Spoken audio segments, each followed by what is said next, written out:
Hello everyone and welcome back to the Adventures in Collecting YouTube channel, where we take a closer look at the toys we talk about on the show. And today we are headed back to San Diego Comic-Con and we are looking at the event exclusive Dragon Ball Z SH Figuarts Nappa from Tamashii Nation's Bandai.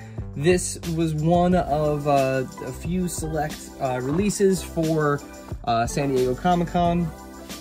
If you are currently watching this video when it airs and you are in the Santa Monica region of California, you can visit the pop-up store and actually see these in person. I believe they even still have some left for sale. But this, of course, is Nappa. This is his second release in recent time. He was previously a Premium Bandai exclusive. But here he is in all of his special color edition form.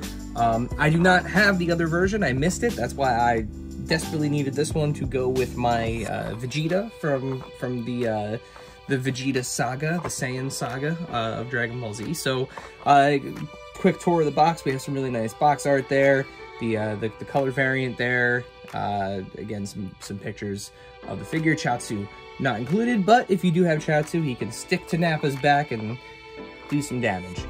So let's pop this guy into the light box and let's take a closer look at the SH Figuarts color event exclusive color edition of Nappa from Tamashii Nations.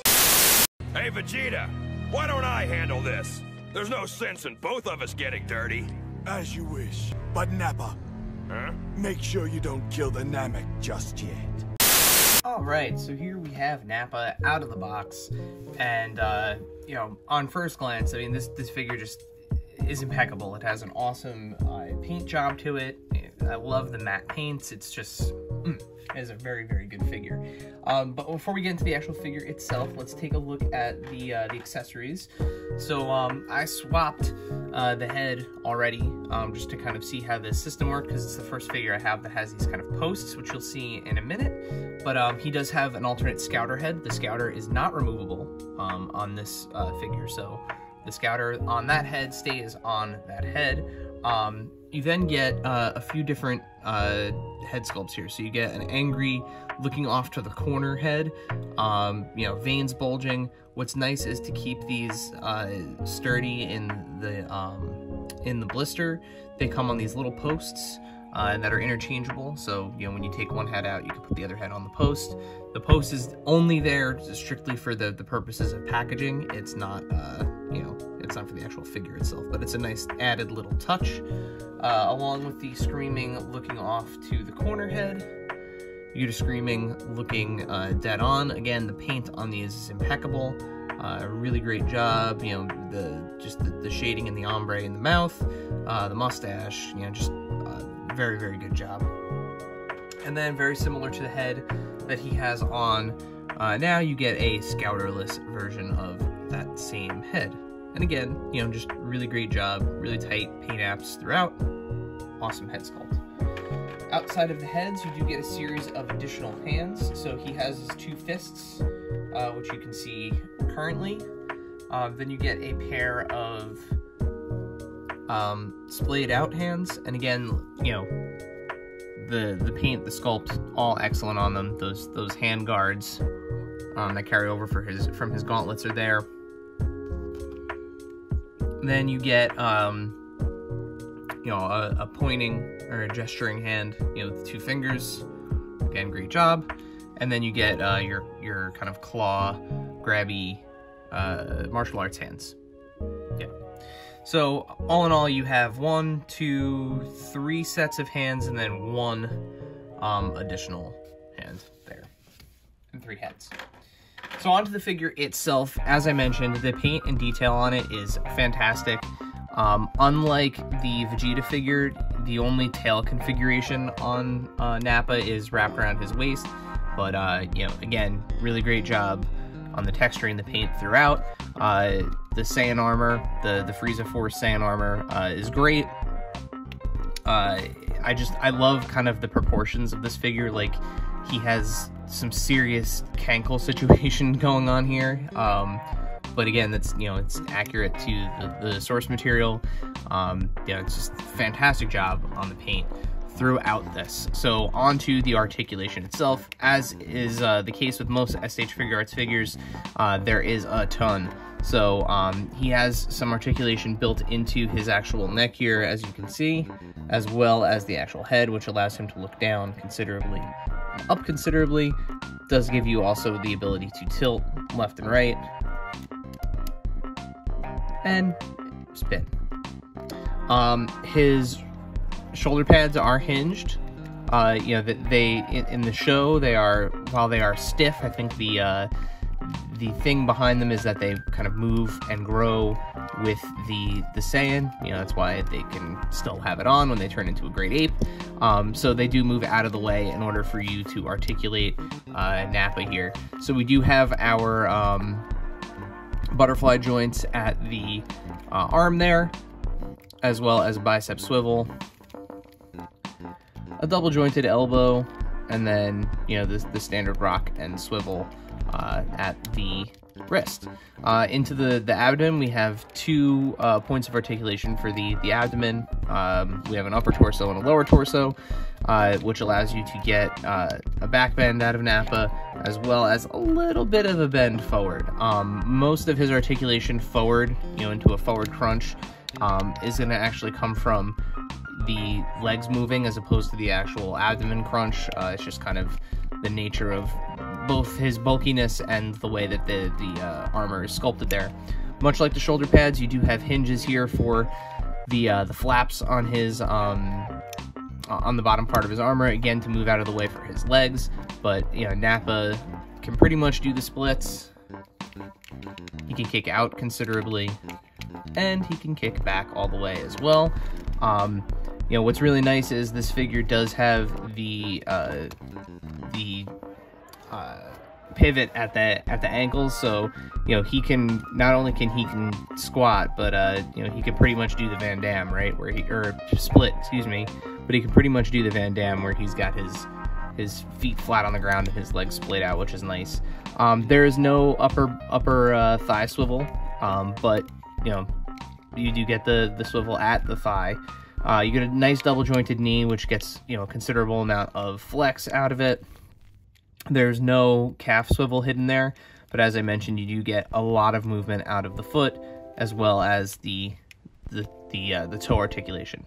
You know, so this figure, because of him having such a wide base and wide frame, he has a really great center of gravity, which makes him super easy to pose. It's like, it's almost, you know, you could be a beginner you know, action figure poser, and you can get some really great poses out of him very quickly with very minimal effort.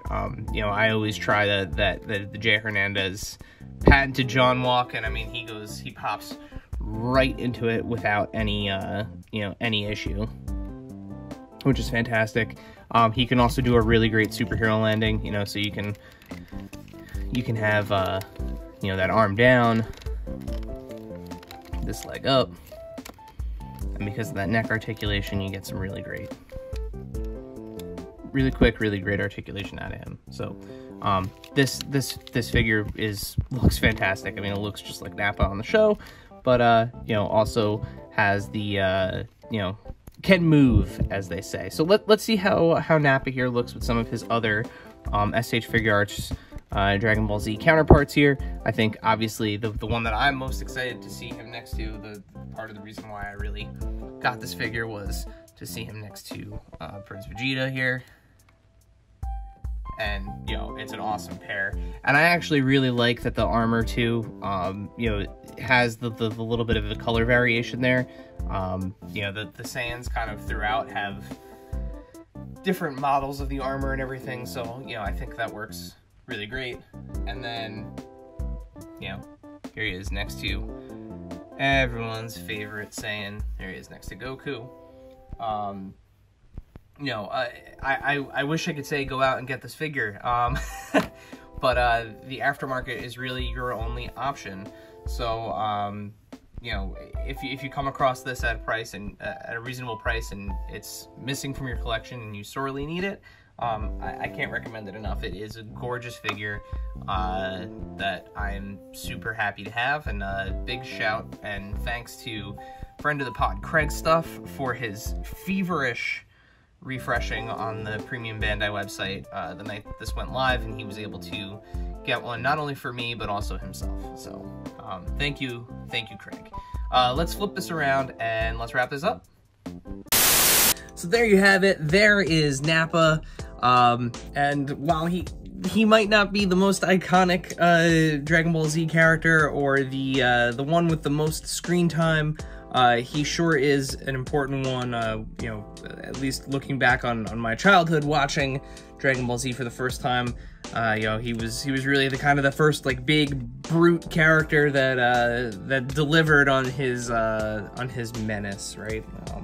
But yeah, this is a super cool figure. As you saw in the light box, kind of par for the course in terms of articulation and everything. But if you had missed this figure the first time around, this was the way to get it, and I'm happy to have it. I can't wait to put him on my shelf next to Vegeta, and as you saw, he looks fantastic next to him. So a very important piece in my personal little SH Figuarts Dragon Ball Z collection. Again, you know, I know that there were some problems getting this guy on P Bandai on the website, but Bluefin and the folks at Tamashii Nations did the right thing by reopening it and leaving it open for you know, about a day or so. That second or actually technically the third window went very smoothly. You know, people who ordered it during that third window were gonna have to wait a little bit longer to get theirs, but I assure you, if you need this guy for your collection, if you're missing him, he is worth the wait. As always, make sure you hit that subscribe button down there so that way you don't miss videos like this where we take deeper dives into the toys that we love. While you're down there, hit that bell icon so that way you get notifications when we post new videos. While you're liking and subscribing to things, make sure you follow us here at AIC_podcast on Instagram and Twitter, where we're constantly posting toy news, toy photography, toy availability, deals, anything that we think will help out the toy community. While we're talking about helping you, if you could leave a comment below with your favorite Dragon Ball Z figure, what you thought of this video, what you'd like to see in future videos, let us know. It helps us out a lot. And then lastly, the podcast. So Adventures in Collecting Podcast can be found wherever you find podcasts, simply by searching for Adventures in Collecting. We're live with a new episode every Monday, or you could just hit the link in the description below, which will take you to our website, and you can find links to all of the things that I just mentioned. Stick around after the fade for some additional photos of Nappa here, and as always, until next time.